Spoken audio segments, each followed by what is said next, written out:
would like to call the school board meeting for May 21, 2019 for the Des Moines Public Schools to order. Please take the roll. Mr. Barron. Present. Ms. Bradley. Here. Ms. Langford. Ms. Ellsberg. Here. Ms. Delagardelle. Here. Ms. Caldwell Johnson. Here. Ms. Anderson. First item of business is approval of the agenda. May I have a motion and a second to approve the agenda? Second. Motion by Ms. Caldwell Johnson, second by Ms. Bradley. Please vote. Motion passes 6-0. Next item on our agenda is approval of minutes for May 7th, 2019. May I have a motion and a second to approve the minutes? So moved. Second. Motion by Ms. Delagardelle, second by Ms. Anderson. Please vote.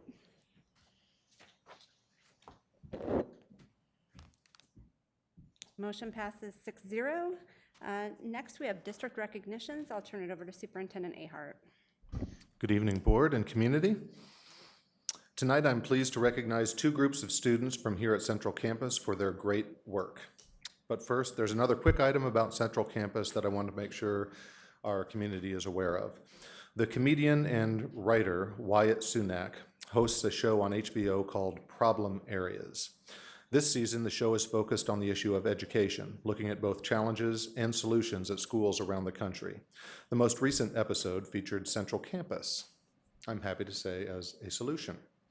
The most recent episode looked at how education was adapting to the increased use of automation in the workforce. Our partners at DMAC were featured as an example of working with adults who have lost their jobs due to automation and learning new skills to find new opportunities.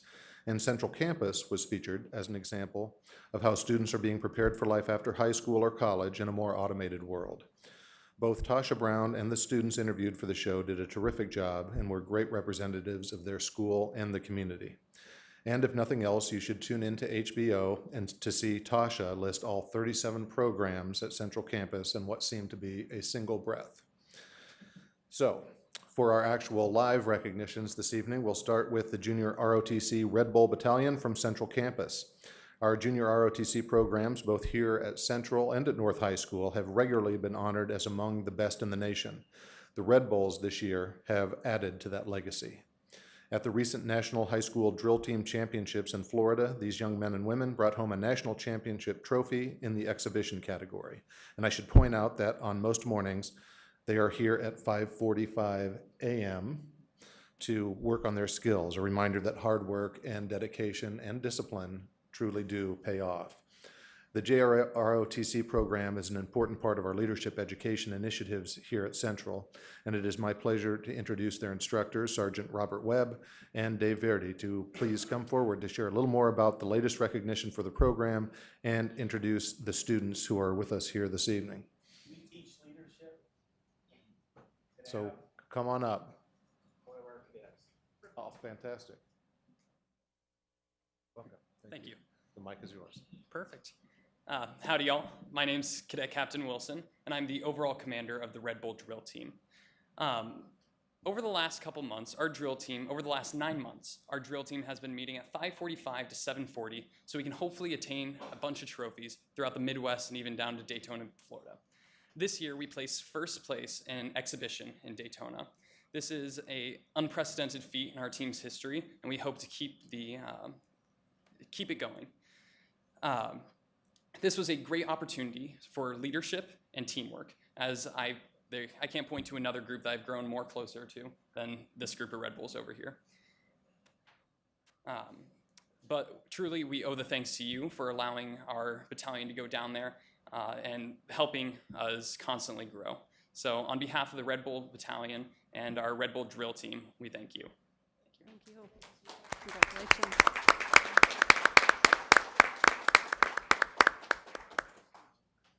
I have to assume their name is Red Bull because they have to get up so early in the morning. I think their name preceded the beverage, but yes, inspired perhaps the branding. Okay, so another area of leadership developed at Central Academy is in education and supporting the next generation of teachers through programs such as Dream to Teach under the direction of Ms. Kate Peterson.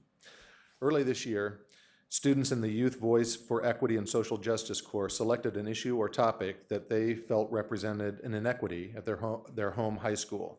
Using the skills learned in class, they then did surveys, made observations, and conducted interviews as part of their research, which was then analyzed to develop recommendations for administration on issues ranging from school safety to grading and attendance to gender issues and more. Those findings were recently shared with several district leaders, and we want to make sure the entire school board has a chance to hear the compelling work of these students. As you know, equity is a top priority for DMPS, as we were recently honored to receive major national recognition for our efforts. However, we know that that work is never complete, and we must make sure that we hear the voices of those most directly impacted by the decisions that we make, our students. So, Kate, if you'd come up here and please introduce your students with us this evening, and then we'll turn the podium over to them. Ms. Peterson, young ladies, thank you for being here. Thank you. All right. Okay, thanks. Good evening. It has been such an honor and privilege to work with this class. I have learned so much from them, and I've been inspired not only by their being able to pinpoint and articulate the inequities within their schools, but more so their desire to collaboratively work with adults in the district and the creative solutions that they have come up with. I just want to thank the district for offering this space, for offering the class, and for inviting us here tonight. It means so much to us. I have 4 students that want to speak with you. One is going to give a brief overview, and then the remaining 3 will give a very short presentation about their topic. So thank you. Balat, do you want to do an overview for us? Thank you. Good evening. My name is Balat. Thank you so much for inviting us here today and listening to a couple presentations from our Youth Voice for Equity and Justice class. It is very important to us that our voices are being heard and considered. When we began this class in August, we started exploring our complex social identities, including race, ethnicities, culture, experiences in school, personal lives, and have learned so much more about each other. We also discussed inequities we have experienced in school and in our lives, and ideas on how and where to make change. These topics helped us with the research project that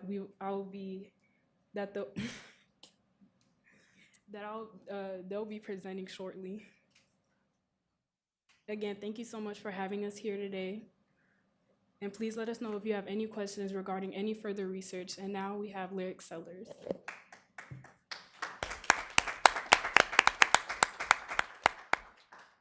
Good evening. I am Lyric Sellers, a freshman at East High School. When we were first told to choose a topic, I immediately knew what mine would be. I mean, I had been preaching it for years. Now that I have this opportunity to share my ideas and work with people who can help me make change, let's get preaching. You see, my question for research was, how much input do students, teachers, and families have on the decisions being made in our schools and in the district? I chose this topic because as much as we have to say, it often feels like we don't get much of an opportunity to present our ideas and opinions. You want what's best for the students, you want what's best for the teachers, you want to accommodate families in the best way possible, then ask them, include them, make them a part of the conversation. Throughout my research, I asked questions regarding how included people felt in the school community. I also asked them what they think they could bring to the table if they were asked to be a part of the decision-making conversation. It simply came down to another voice, another perspective. I'm not here to be appealing, but I'm here to be heard. We are given expectations to meet and numbers to excel, but we're rarely included in the conversation regarding our education. When interviewing people, I focus on the 3 big changes I've heard to be the most inconvenient: SRG, next year's school schedules, and the new start times that were implemented this year. While there was some positive feedback, it was completely outnumbered when it came down to the negative ones. I used a graph to represent student opinions of SRG. There was some good feedback, but my biggest concern was the lack of understanding. Many students didn't even understand the intentions of this grading system. They could only provide examples with their personal experience with it. Many students blamed it on their teachers' lack of explanation, but when interviewing teachers, they also expressed that they had a lack of understanding. This is where communication is key. Without communication, we have no community. And without community, we have a dysfunctional school system. Enough with problems. Let's talk solutions. We need a chance to be the facilitators. We need student and teacher-led meetings. We need opportunities to share our concerns, our suggestions, and our experiences. We need to allow parents to come in and explain what's working and what's not. With regards to the suggestions, we have to create an open and safe environment where people are okay with being honest and aren't afraid to address a problem. Looking back at my research, one of my biggest concerns were how hesitant teachers were to speak on their truth to the leaders of the district who are supposed to have their best interest at heart. Even after telling them it was anonymous, some said things like, "Good, now I can be honest," and some were still hard to get on board. With struggle comes room for improvement. Struggles are good. Struggles are necessary. They create opportunities for students like us to step up. Our world is afraid of change. Most of us aren't even sure we're capable of it. That's why history repeats itself. The moment we go the non-traditional route while seeking improvement, our world goes crazy. Because as a society, we lack faith. We lack faith in ourselves, and we lack faith in each other. So let's stop being afraid of change. Let's stop being afraid of conflict. Talk to us, talk with us, and together we'll improve. Thank you.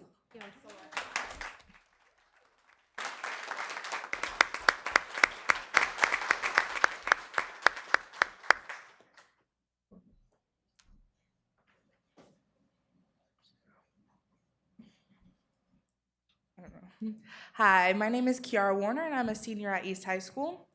So my topic that I will be talking about with you guys tonight is equitable discipline within East High School. Have you ever felt that something was unfair? Many people, including me, have felt this way. This is one of the reasons why I decided to research equitable discipline at East High School. I wanted to see if others felt the same way that I do. The question that guided my research was that, is there an unequal way that discipline policies are applied at East High School? Throughout my research process, I surveyed and interviewed students from all ages, genders, and ethnicities to minimize bias. My surveys consisted of questions such as, my teacher consistently disciplines students regardless of differences, my teacher is consistent in how they get students to pay attention, my teacher consistently sends students out of the room for behavior, my teacher has a consistent cell phone policy, and my teacher consistently uses praise. Some of the patterns that emerged were that many students felt that their teachers did not use praise very often. And also, a majority said that their teachers do discipline their students equitably. But although there was a majority, there were still high numbers of those who disagreed with the statement. And I feel like that is something that we should still be looking into and working on. Some of the quotes that I picked from my interviews were, "She doesn't know how to handle teenagers, and she would be a better elementary school teacher than a high school teacher." When I was asked further about what the student meant when they said that, they told me that their teacher treats them as if they were little kids and that they don't know anything about the topic. They told to me about how they felt that that was their favorite subject, but the teacher was making them dislike the subject more. To me, it's very sad that a student can dislike a subject just because of the way a teacher treats them or makes them feel. Now, I'm going to talk about some of the recommendations I have for you guys as some of the leaders in our district. The first recommendation I have is to use professional development time to discuss with teachers about effective ways of praise. Me personally, I'm in the Urban Teacher Academy class at Central Campus, and I've been working with kindergartners. I just ended my internship with them, and one of the things that I found working with them is that they always need praise and they always need validation, and I feel like that never goes away. Doesn't matter how old we are, it's something that motivates us and makes us feel good about ourselves. And I feel like teachers aren't really using praise as often as they should be with their students. Another recommendation I have is to revamp policies every year, but also including student voice in the policymaking and also in professional development time.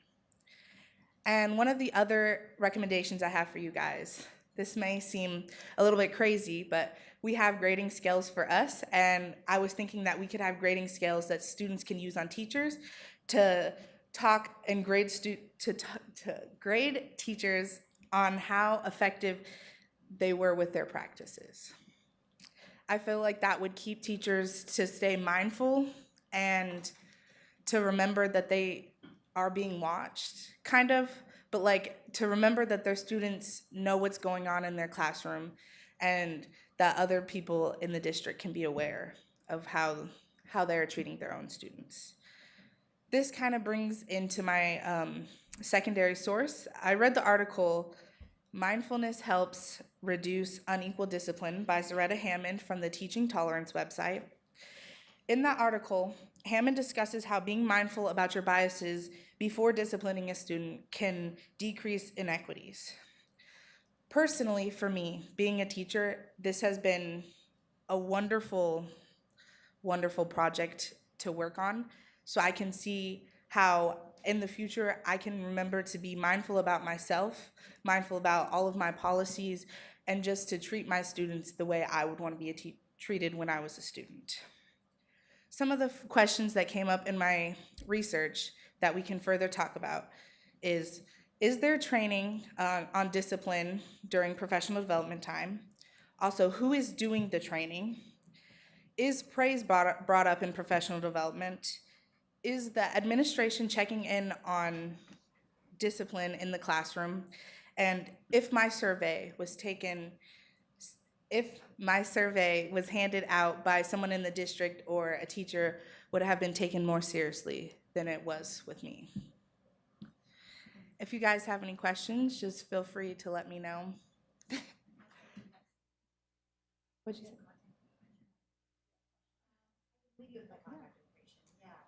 All right, thank you. Thank you.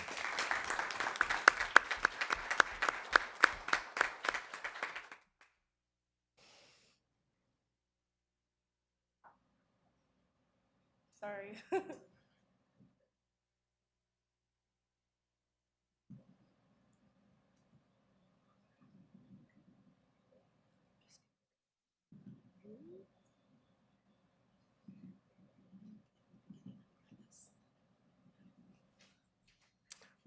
Hello, everyone. Good evening. My name is Gifts Fubel, and I'm a sophomore at Lincoln High School. My research project was based off of the question, are students at Lincoln High School experiencing racial microaggressions? And if they are, who exactly are they hearing them from? So if you look at your screen,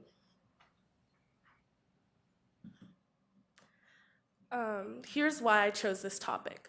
So all my life I've been told, oh, you're so pretty for a black girl, or you're such a cute little brown skin. Also, in the picture on the left, that is my mock trial team that recently won second in the state. As you can see, if you look at the picture, I am the only black person there. All my life, I've been told, oh, you're so smart for a black girl. And especially after our big win, I have been told, oh, you're that type of black girl that's gonna make it far in life, or you're just that black girl. When in reality, I'm just pretty and I'm just smart. So, who did I interview? I made a survey for Lincoln students ages 15 through 19. I also made sure to include all races, so I wasn't biased.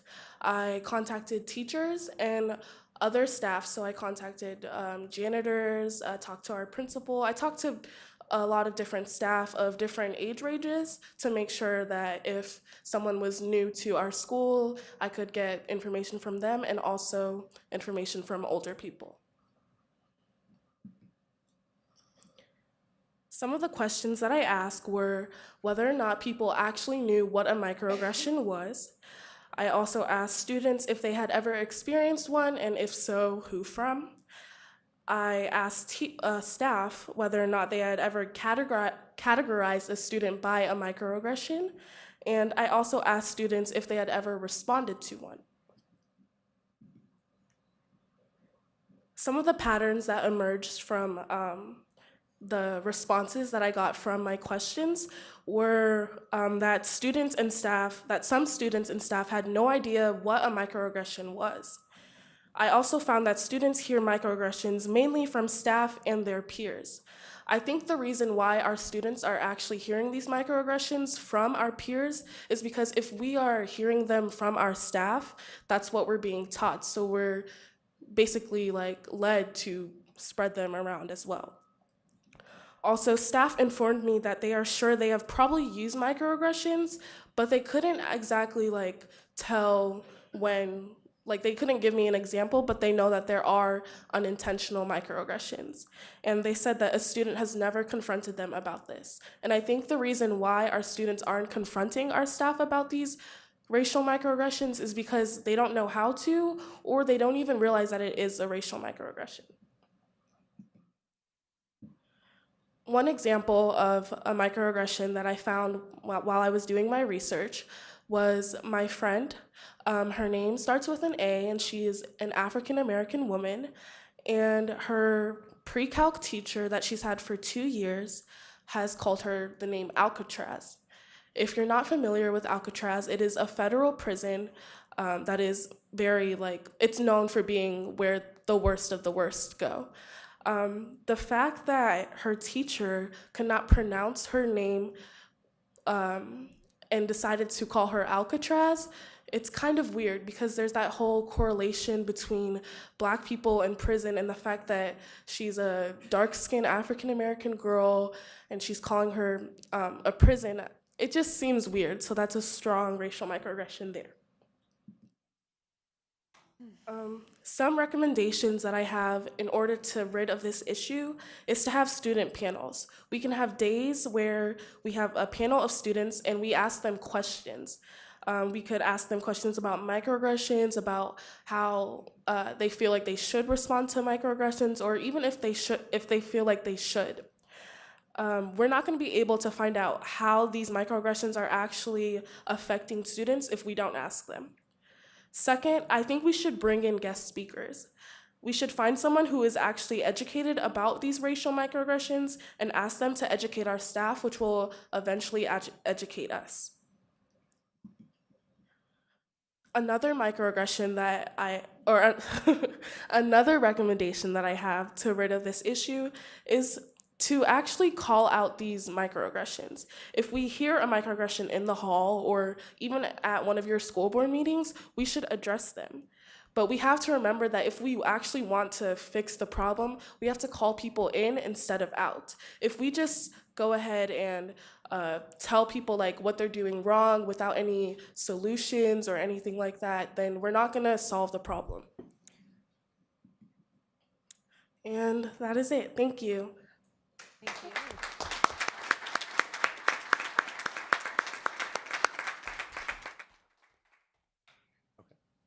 That's it. Thank you for those wonderful presentations, and I think we've all taken something from them, and some of us will probably follow up later. Thank you. Bravo. Yes, Ms. Caldwell-Johnson. So I just want to say, first of all, thank you, ladies, for coming. But I would like to recommend that we consider having a student-led session by some of these students at the Culture and Climate Conference, because I think there are so many real stories and examples being shared that I think our teachers could learn from. But more importantly, really lifting up student voice in that context, I think is exactly where we can have the greatest impact. So thank you for being here. But more importantly, let's talk about how we make that happen. Thank you, Terry. Thanks. Okay. Sure.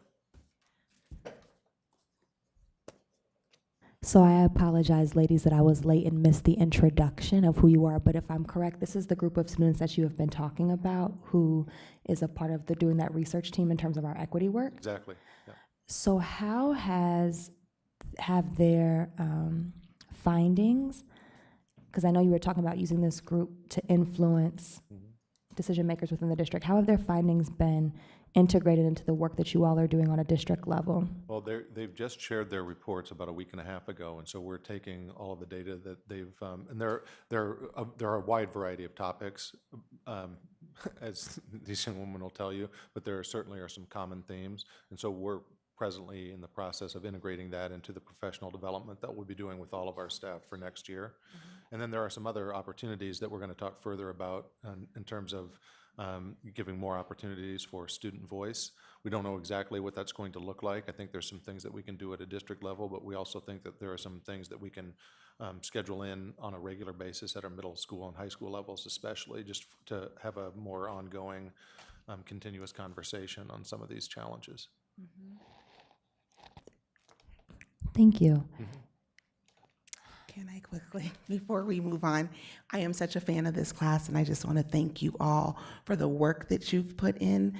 My daughter's been in this class, so I know what you guys have gone through to get your research, but really, I just applaud you for your work that you have done, and we are here for you. So all of the things that you have shared with us this evening, I know we really will take to heart, and I hope that we can get it out to teachers, but also make changes that we need to make. So I just want to thank you for the work that you've done and applaud you, and look forward to working with you again in the fall.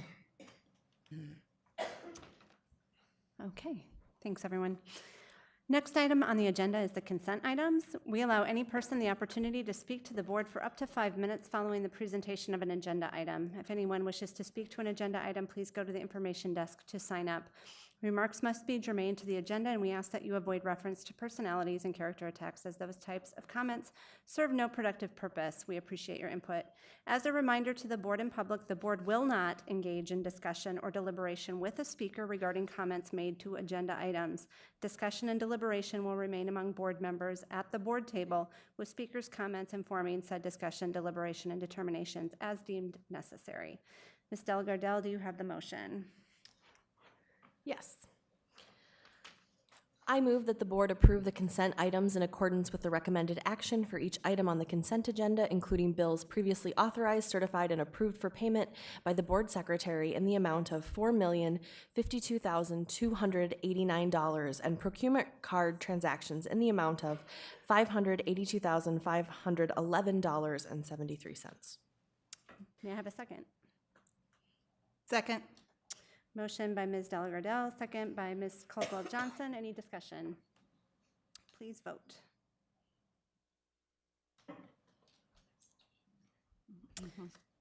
Motion passes 7-0. Next, we have a public hearing. The public hearing will come to order. Is there anyone wishing to speak to item E1, public hearing for sidewalk easement at Merrill Middle School? Hearing no one, I'll close the public hearing. Dr. Ahart, would you please introduce the matter? I recommend the board approve granting a sidewalk easement to the city of Des Moines at Merrill Middle School, 5301 Grand Avenue, following a public hearing. May I please have a motion and a second to approve the public hearing and superintendent's recommendation? So move. Motion by Ms. Caldwell-Johnson, second by Ms. Anderson. Any questions or discussion? Please vote. Motion passes 7-0. Next is another public hearing. Public hearing will come to order. Is there anyone wishing to speak to item E2, public hearing for natatorium ADA upgrades at Roosevelt High School? Hearing no one, I will close the public hearing. Dr. Ahart, would you please introduce the matter? I recommend the board review the proposed plans and specifications prepared by Wells Plus Associates for ADA upgrades to the natatorium at Roosevelt High School, hold a public hearing, and approve the plans. May I please have a motion and a second to approve the public hearing and superintendent's recommendation? So moved. Second. Oh, boy. Motion by Ms. Langford, second by, I'm not sure, Ms. Caldwell-Johnson. Any questions or discussion? Please vote. Motion passes 7-0. Another public hearing. Public hearing will come to order. Is there anyone wishing to speak to item E3, public hearing for FY 2019 budget amendment? Hearing no one, I will close the public hearing. Dr. Ahart, would you please introduce the matter? I recommend the board approve the budget amendment as presented following the public hearing. May I please have a motion and a second to approve the public hearing and superintendent's recommendation? Motion by Ms. Anderson, second by Ms. Delagardelle. Any questions or discussion? Please vote. Motion passes 7-0. Next item on the agenda is item F1, open enrollment, late application for denial. Superintendent Ahart, would you please introduce this item? Yes, there's a deadline for open enrollment applications set by the state. Late applications can be entertained by the district, and if certain special exception conditions are met, we grant those. What you see on your agenda tonight is the one case that, since the last board meeting, that has been denied. May I please have a motion and a second to deny the open enrollment late application listed for item F1? So moved. Second. Motion by Barron, second by Caldwell Johnson. Is there anyone here to speak to this item? What is your name? We have for the item 2, we have a number for this item though. Okay. Any questions or discussion among the board? Okay, we have a motion and second on the floor. Please vote.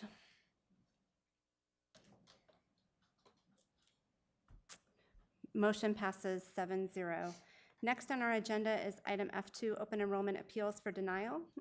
Superintendent Ahart, would you please introduce this item? Yes, those the cases that you see on your agenda this evening are those timely applications for open enrollment that were denied, and this is the appeal for those original denials. May I have a motion and a second to deny the open enrollment appeals listed for item F2? So moved. We do have speakers to this item. Amy Ross.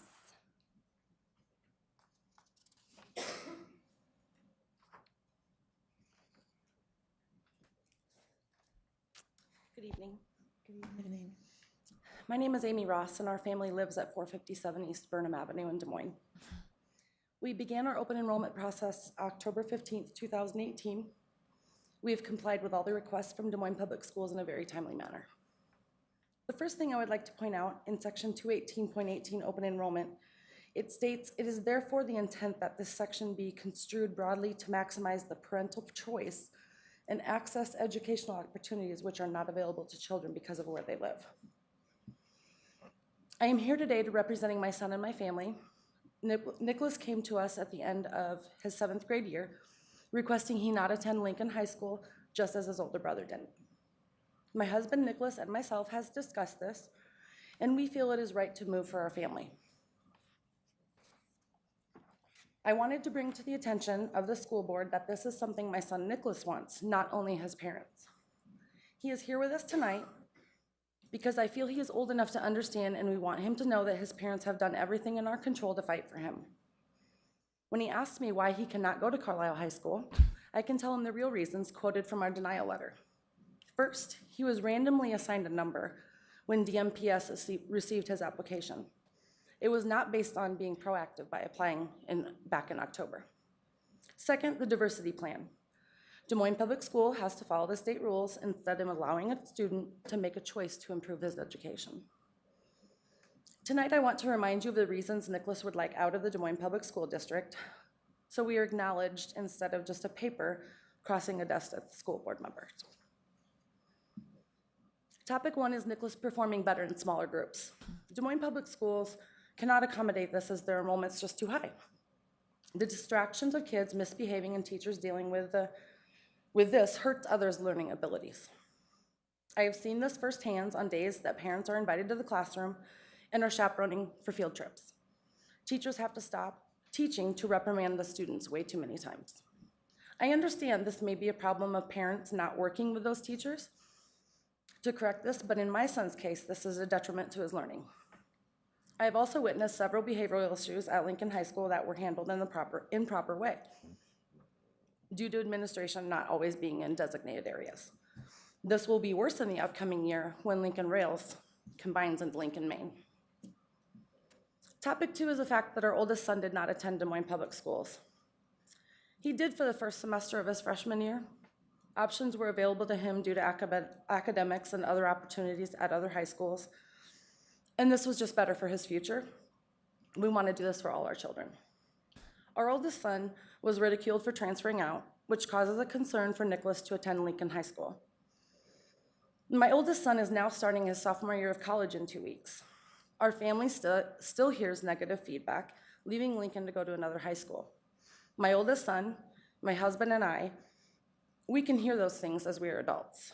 But Nicholas does not need to hear those things at school in an atmosphere where he is supposed to be learning, not being distracted by other children that do not know how to behave and act respectful to other people's choices.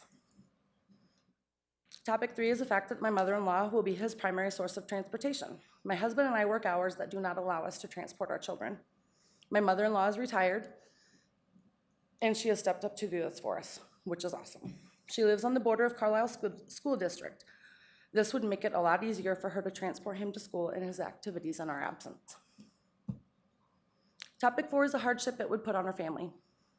We would be forced to make a hard decision, either forcing our son Nicholas to attend a school where he is not happy, putting our house up for sale to move to a district, or send him to a private school, the latter two causing financial hardship for our family. I would like to close with, I hope Nick is more than a number to all of you, because he sure is to our family. Thank you very much for your time. Thank you. Bless you. Lisa Newton.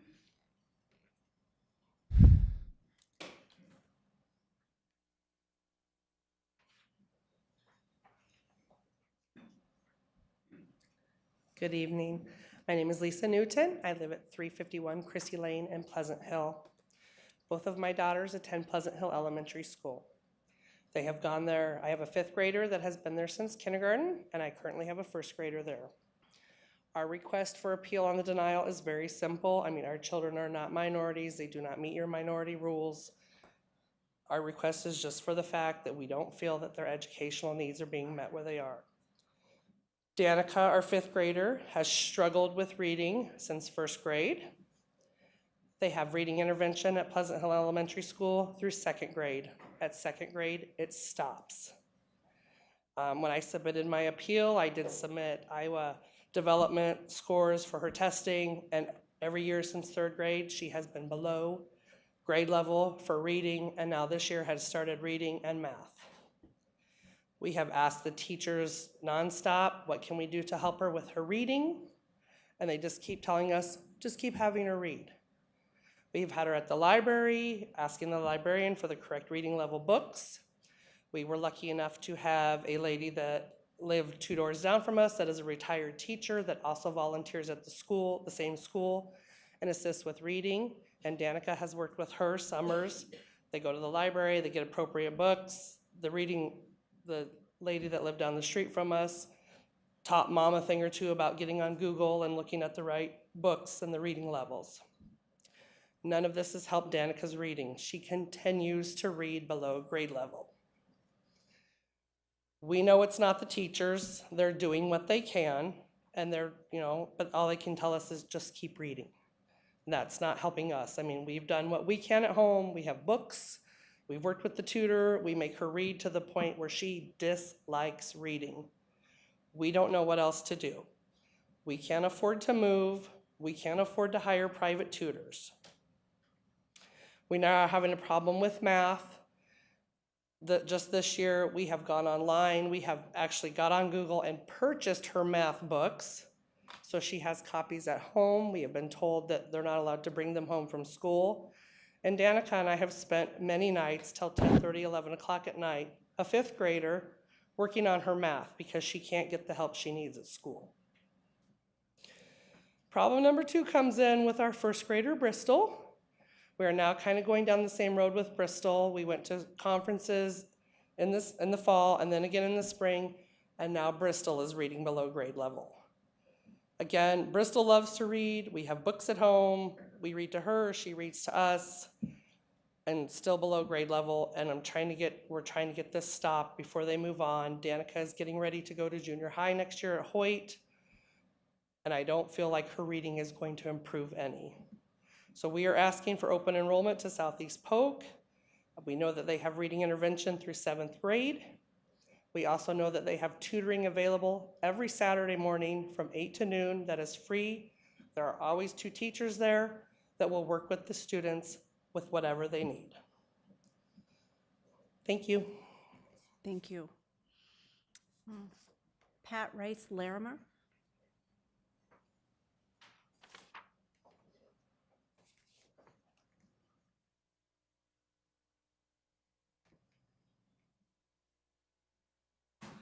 Good evening, school board members. My name is Pat Rice Larimer. This is my son, Jack Rice Larimer.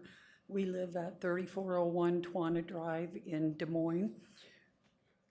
I'm here to appeal the decision that denied the application for open enrollment to Johnston School District. I sent a letter to the board, so hopefully you have been able to see that to get all the information. 3 minutes isn't enough time to relay all my concerns. In 2016, throughout the school year, in that school year, Jack attended Meredith Middle School. Before that, he attended Mount Olive Lutheran School, but because of the tuition, we had to send him to public school after that. The school year started out great, and then right after the presidential election, it was announced over the speaker that any students that wanted to walk out in protest may do so. Jack was 12 years old at the time, didn't know about politics and all this and that. He chose to stay in the classroom while the other students walked out. Since that time, he started getting bullied, and I mean bad bullying. He was called names that I don't want to repeat here.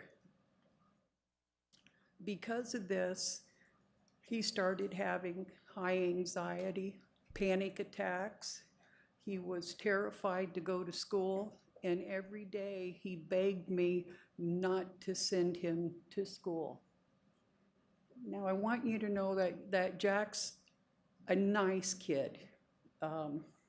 He gets good grades. He's respectful of everyone, of the teachers, his peers. He's respectful for everyone. I talked to the principal of the school many times, and they said they'd keep an eye on it, but it still continued. The following year, he returned to Mount Olive Lutheran School. I worked 3 jobs to afford the tuition to keep him and his brother in the Lutheran school. He graduates tomorrow night from 8th grade. His assigned school for high school is Hoover, and he's terrified of going to that school. Last year, when there was a shooting at the homecoming game, again, another panic attack. He's been in counseling this school year, in therapy, and he's learned coping skills to deal with the stress and the anxiety, but he still continues to have them, and his primary care physician has recommended that he return to therapy. We asked for open enrollment to the Johnston School District because the Johnston school bus goes right by our house mornings and afternoons. If we lived 2 blocks east, we would be in the Johnston School District. Jack has spent many years with his classmates at Mount Olive, and he considers them his best friends. Many of them will be attending Johnston High School. They're aware of his anxiety, and they're very supportive of him, should he have an anxiety attack.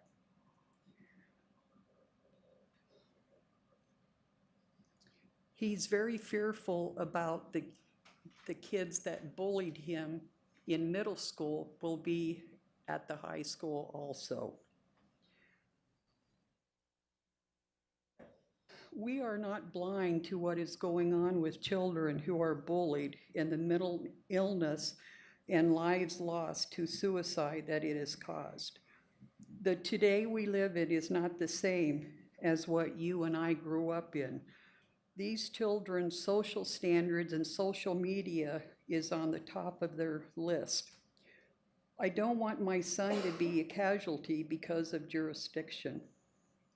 A lot of this is harsh, but it's true. The path Jack's life will take due to attending Johnston or Hoover will make a significant difference.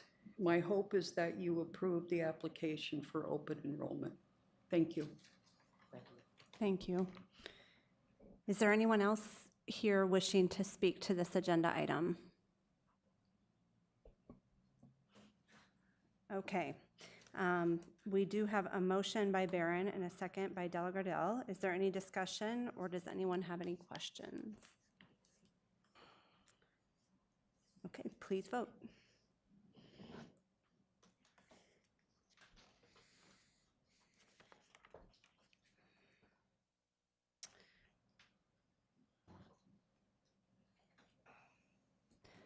Motion passes 4-3.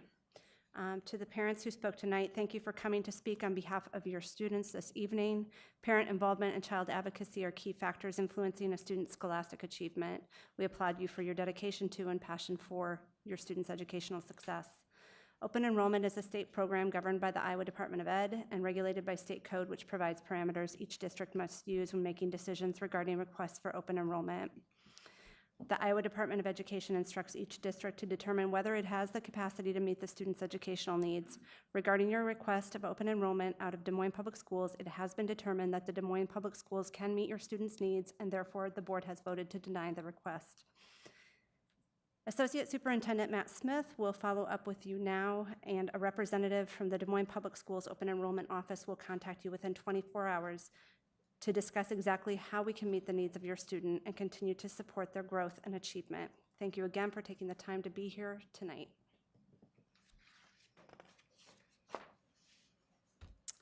The next item on our agenda is item F3, review of board policy management limitation 2.7, emergency superintendent and senior cabinet succession. And I will turn it over to Dr. Ahart to introduce the item.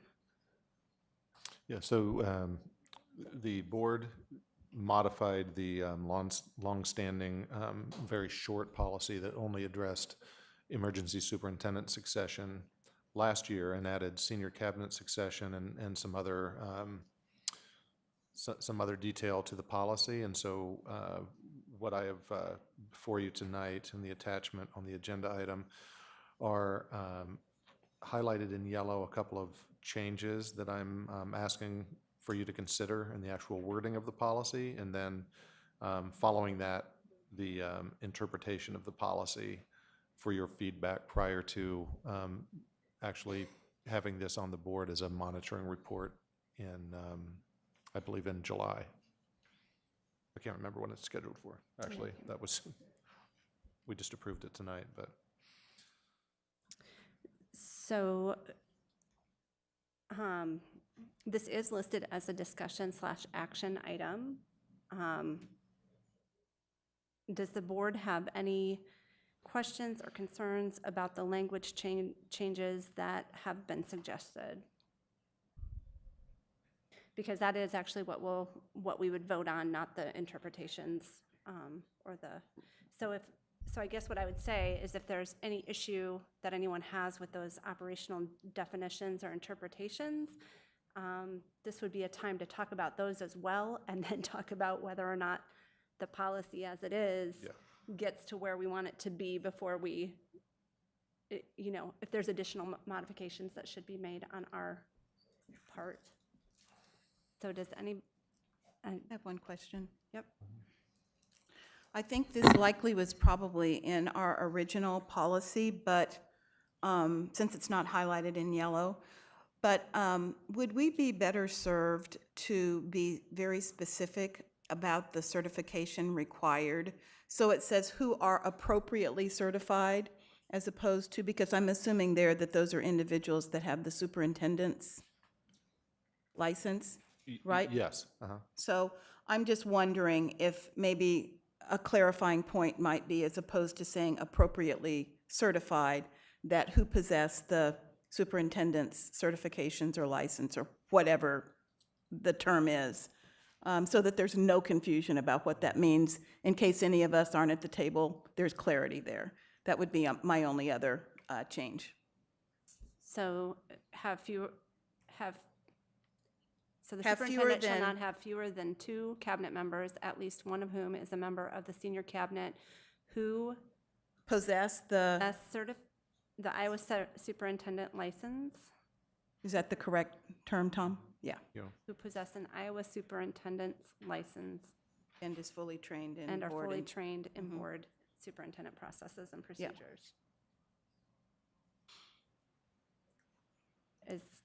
Are we okay with that language added? Do we want to do that, or? Is there any scenario in which somebody would have the qualifications but not have the license?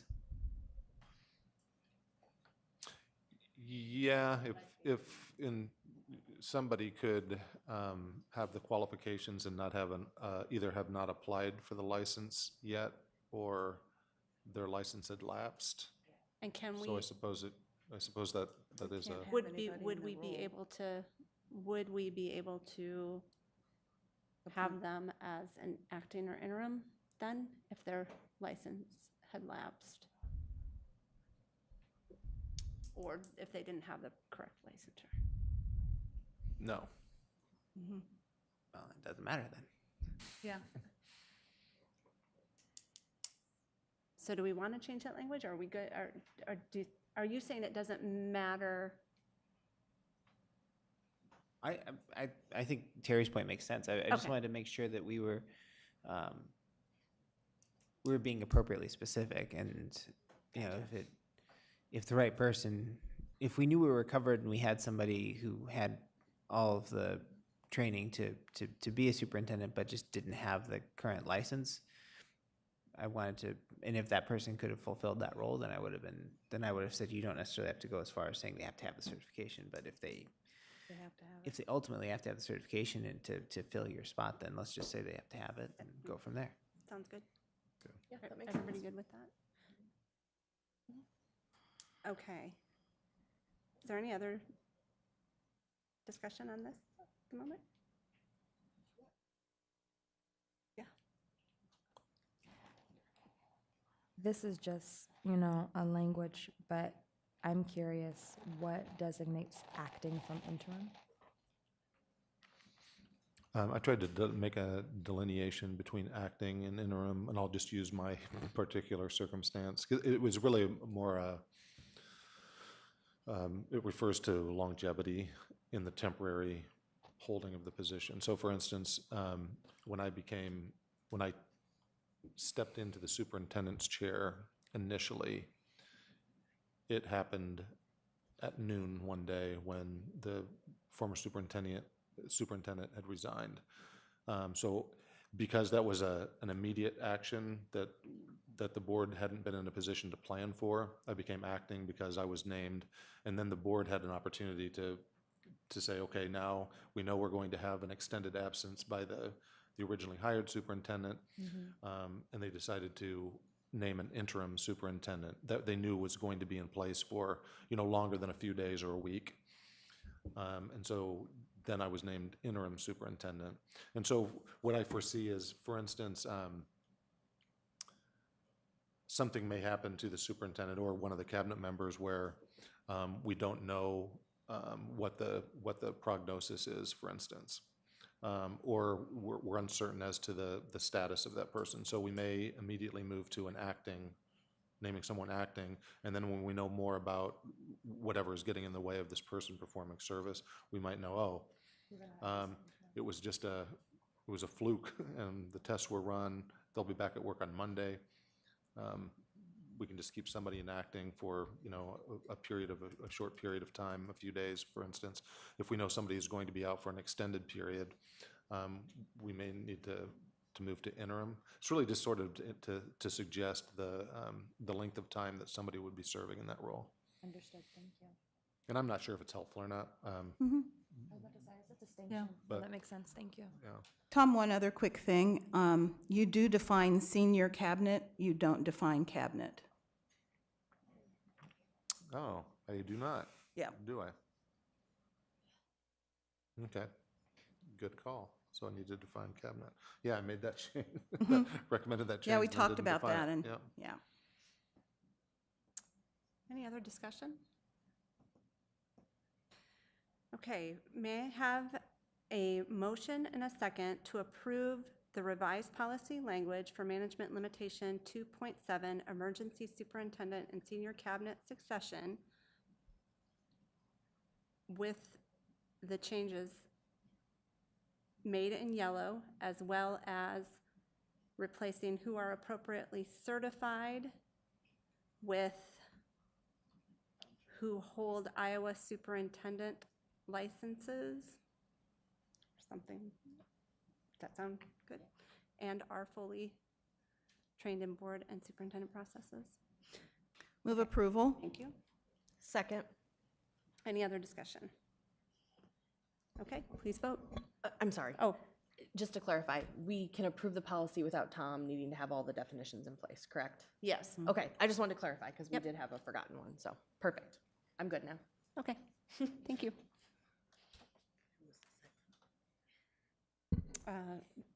Motion by Caldwell Johnson, second by Delagardelle. Motion passes 7-0. Thank you. Next item is item F4, the board work plan. Board lays out the means by which we agree to govern the district on behalf of the community and for the benefit of our students through governance process policies and our board management delegation policies. The board self-monitors so that we fulfill this agreement. The board's work plan further details work we've committed to doing to fulfill our governance duties with integrity. According to our governance process policy 1.1.5, the board will allow no officer, individual, or committee of the board to hinder or be an excuse for not fulfilling its commitments. With that in mind, the board's work plan is a standing agenda item as part of our self-monitoring and accountability process. And I will turn it over to Kirsten. We don't really have a lot of things here as we head towards the end of our fiscal year, but the two big things that are continually that we have some updates on, I know you said you have some updates on the community workshop, Cindy, and then just to highlight for the board, we had set ourselves a deadline of June 1st to have our evaluation tool for our superintendent for this next year. And it just says that the board's going to be doing that work, so I don't know if we want to have a more in-depth discussion at this meeting about how we'll get that done, because that's like less than 2 weeks, right? Right, so Yeah. We can choose to discuss that right here, right now, Oh, or we okay. can do it in work session. Okay, but just highlighting for the board, that Yeah. that deadline, and then, I do have one thing as well. oh, about that, or? No. Okay, and then there are lots of things that are done that I just didn't move to the done tab, so I apologize about that. I will get that cleaned up prior to our June meeting. And then the treatment of parents, owners, and volunteers, we don't really have a deadline on that, but I know, or are we already working We're on that? done. We're done, okay, never mind. I lost track of my due Done dates. tonight. We're done. Okay, that's it, sorry. Thank you. I do have one update on the external monitoring. So I sent everyone a document that AJ referenced me back to. Over the course of several years, and the document that I sent you as a 2015 document, the Council of the Great City Schools has set aside a variety of different KPI and benchmarking studies that they've done across a variety of areas that are operationalized within school districts. I sent that to you as a precursor to the survey that I'm going to send out, because there will be in the survey that I send you an other category. So if there are other things that you see in this document that I did not lift up in the 7 or 8 broad categories that I included in the survey, you can feel free to lift up some of those as you begin to prioritize, recognizing that there are a litany of things that are included on that list that may or may not be appropriate for our district. I thought it was really just a good point of reference for our conversation and understanding of ways that we can use existing data as a baseline for determining where we are as a district. So I will be sending the survey out to you, but in the meantime, if you want to review that document, you at least have that in front of you. And the Survey Monkey will come to you tomorrow, and you will be able to prioritize the 7 or 8 topics that are included there for external monitoring. Thank you. And then as far as the school board candidate workshops, community workshops, I have, and we'll hand out to you, this is something from the School Board Association that reflects the changes that are coming. As we know, it was changed in code that our elections will no longer be in September and will now be in November. So these are the dates of for filing nomination papers and everything else that follows that. Based on that, we would look to have a community workshop for board candidates and anybody else who's interested in learning how the school board works sometime prior to that August 26th date.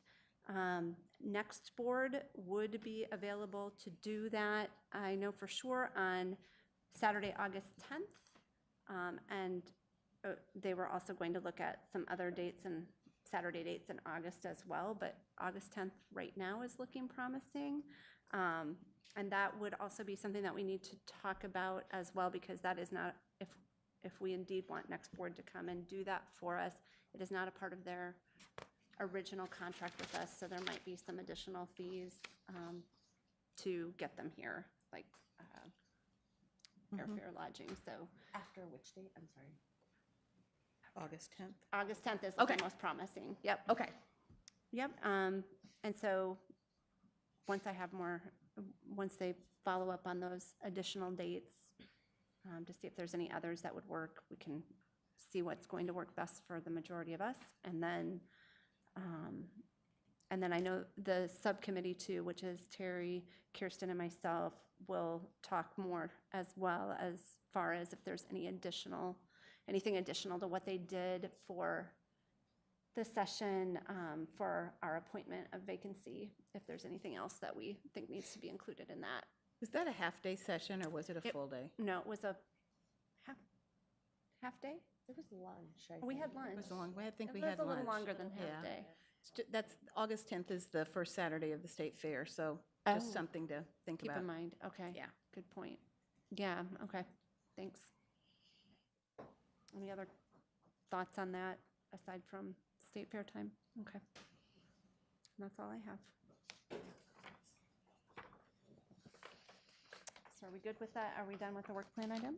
Yeah, I mean, there's just some items that are kind of still hanging out, but I'm assuming we don't have an update on meeting with city council.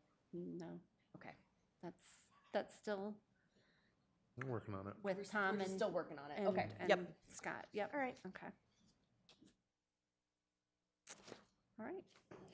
The next on the agenda are informational items for the board's review, preliminary plans for various school improvement projects, and the board budget quarterly update. Then we have items of privilege, and for my report, I just want to say congratulations to the Des Moines Public Schools class of 2019, and tell them to enjoy graduation weekend safely. Do any other board members have comments to share? I have one. So I had the pleasure last Friday of attending the Sisters for Success event at Franklin Junior High and serving as their keynote speaker. And just huge hats off to Deb Alexander and everyone that had a role in coordinating that event for the young ladies and their families. They did a great job. It was really pretty much student-led, and for many of those young ladies, it was their first opportunity to come before a group to speak. But they did a phenomenal job, and the training and development that's taking place with Sisters for Success is something that I think we can all be very proud of. So thank you to Deb and to all of the other folks that made that possible. It was a wonderful evening. guess I do have one more thing to mention.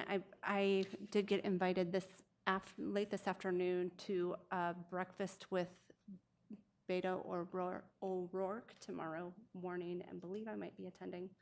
So just as an FYI for that. Fun. All right. And I will turn it over to Dr. Ahart for the superintendent's report.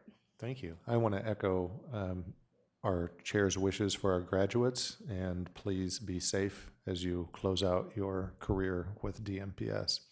And then second and lastly, I would like to introduce our new Chief Human Resources Officer, just fresh off her, what is now 2 weeks in the district, Miss Lilia Alvarado. Lilia?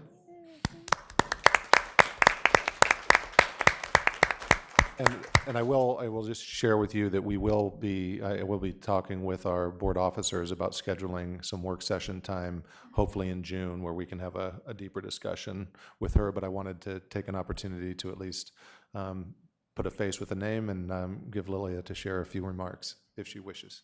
Yes, it is so exciting. I hope you got to read a little bit about my background and where I come from. Very passionate about education because I am the result of that opportunity of somebody giving me a chance when the majority may have just turned the sight the other way. So a lot of opportunities for improvement. I think the vision that the superintendent shared with me along the way, the tough questions during the interview. I don't think I have ever been interviewed by that many people, so that you know. It was a very intense process, but I understand why, right? Because I know it is a very critical role. So I'm excited. The vision is phenomenal. I hope through the working session we'll get to share some more of that, but I wouldn't be here without the chief's vision of taking the school to the next chapter, and that's an exciting chapter. So I'm looking forward to it. Thank you for having me. Thank you and Thanks, welcome. Lilia.